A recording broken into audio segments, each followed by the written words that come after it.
नमस्कार स्टूडेंट्स। आज हम लोग फंडामेंटल थ्योरम ऑफ अरिथमेटिक पढ़ेंगे।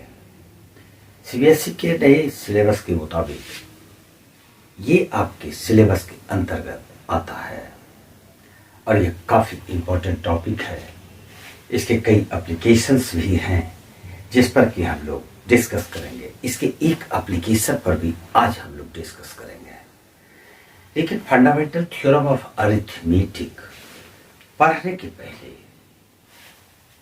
कुछ टर्म्स है जिस पर कि मैं एक बार डिस्कस कर लेना उचित समझता हूं।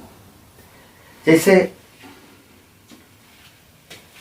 कुछ नंबर्स है 2, 3, 5, 7। इसी तरह से क्या आप जानते हैं कि ये नंबर्स क्या कहलाते हैं? ये किस ग्रुप में रखे जाते हैं? तो आप जानते हैं 2, 3, 5, 7, 11, 13, 17 एक्सेट्रा ये सब प्राइम नंबर्स हैं। और प्राइम नंबर्स का डिफिनेशन तब क्या हुआ? प्राइम नंबर्स हम उस नंबर्स को बोलेंगे जिसका कि फैक्टर 1 और वो नंबर खुद होता हो, इसके अलावा उसका कोई फैक्टर नहीं होगा। जैसे 2 की बात अगर हम करें तो इसका फैक्टर 1 और 2 यही दो फैक्टर इसका होगा, तीसरा कोई फैक्टर नहीं होगा। फिर 3 की अगर बात करें तो ये भी 1 और 3 ही है, नेक्स्ट कोई फैक्टर इसका हो ही नहीं सकता है। फिर उसी तरह से 5 की बात अगर करें तो ये भी 1 और 5। तो इस तरह के जितने भी नंबर्स हैं जिसका फैक्टर 1 और वो नंबर खुद हो, हम उसको प्राइम नंबर्स बोलेंगे।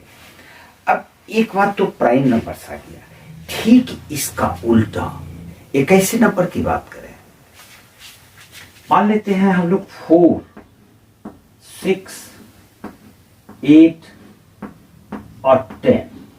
इसी तरह से अगर हम कुछ नंबर्स ले लेते हैं तो आप कहोगे कि ये तो इवन नंबर्स है।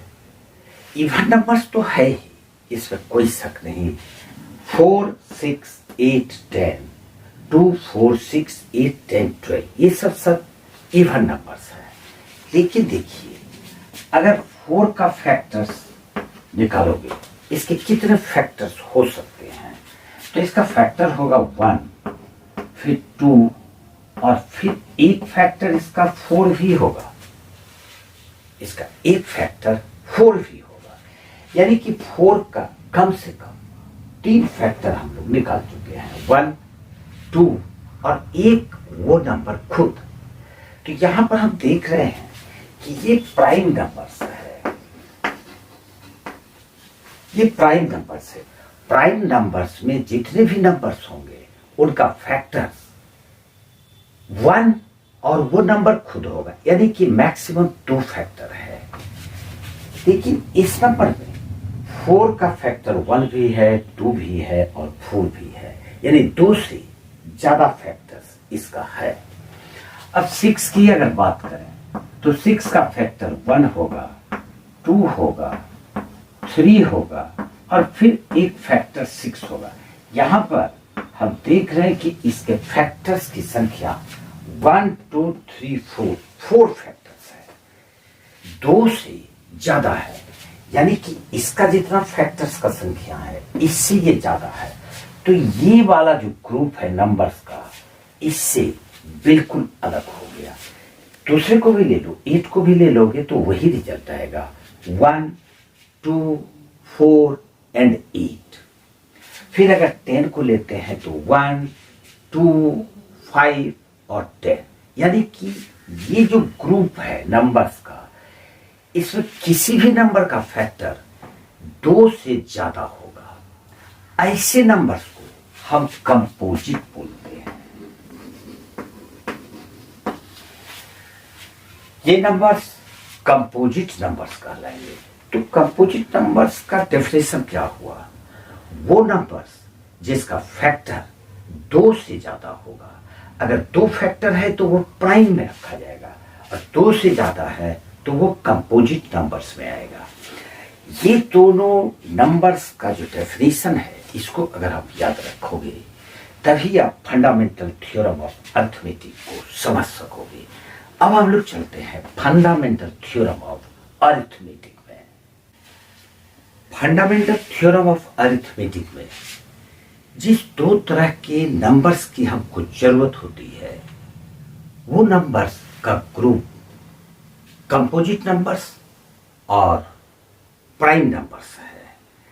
हम लोगों ने डिस्कस किया अभी, और अब हम फंडामेंटल थ्योरम ऑफ अरिथमेटिक को अच्छी तरह से समझ सकते हैं। इसको समझने के लिए कोई भी एक कंपोजिट नंबर ले लो। फंडामेंटल थ्योरम ऑफ अरिथमेटिक को समझने के लिए ये थ्योरम क्या है, कोई भी एक कंपोजिट नंबर हम लोग ले लेते हैं। चलो 20 ले लेते हैं। तो 20 अगर हम ले लेते हैं तो इसका फैक्टर्स फाइंड करते हैं कि इसका फैक्टर्स क्या क्या हो सकता है। प्राइम फैक्टर्स, हमको इसका फैक्टर्स यानी कि प्राइम फैक्टर्स देखेंगे।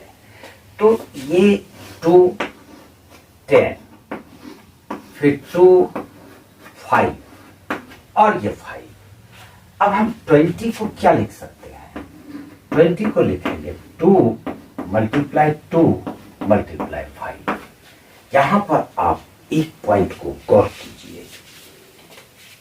2, 2 और 5 ये तीनों नंबर्स कंपोजिट नंबर्स का वो फैक्टर्स है, कंपोजिट नंबर का वो फैक्टर्स है जो कि प्राइम्स है।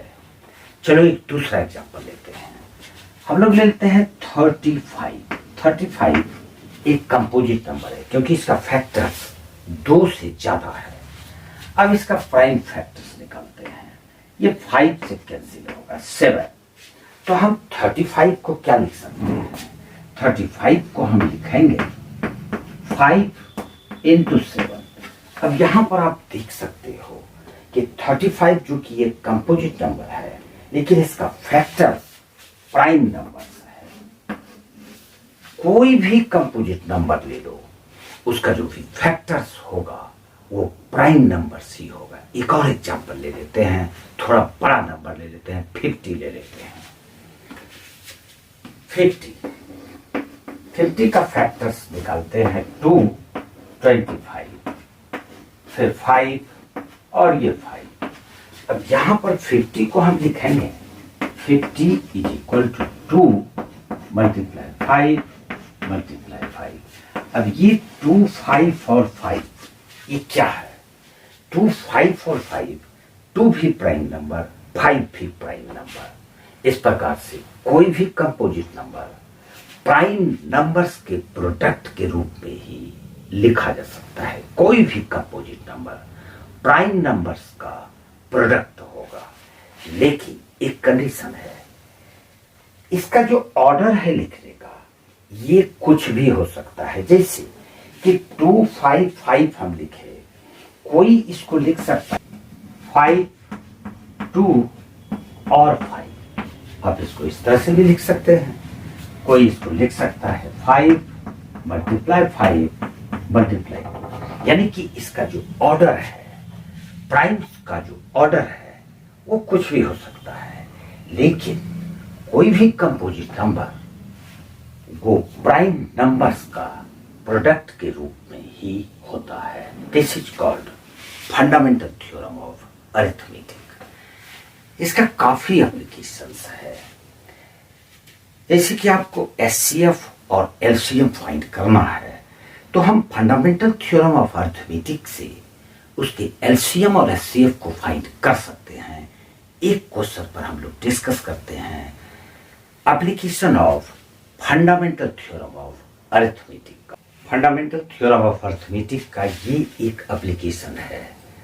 कोई भी दो नंबर्स है जिसका कि एलसीएम और एचसीएफ फाइंड करना है प्राइम फैक्टराइजेशन मेथड से। ये क्वेश्चन बोर्ड में आने की संभावना रहती है। काफी इंपॉर्टेंट क्वेश्चन है ये। सबसे पहले हम लोग 90 और 144 का फैक्टराइज करते हैं। 92, 45, 3, 15, 3, 5। अब हम लोग 144 का फैक्टर्स निकालते हैं।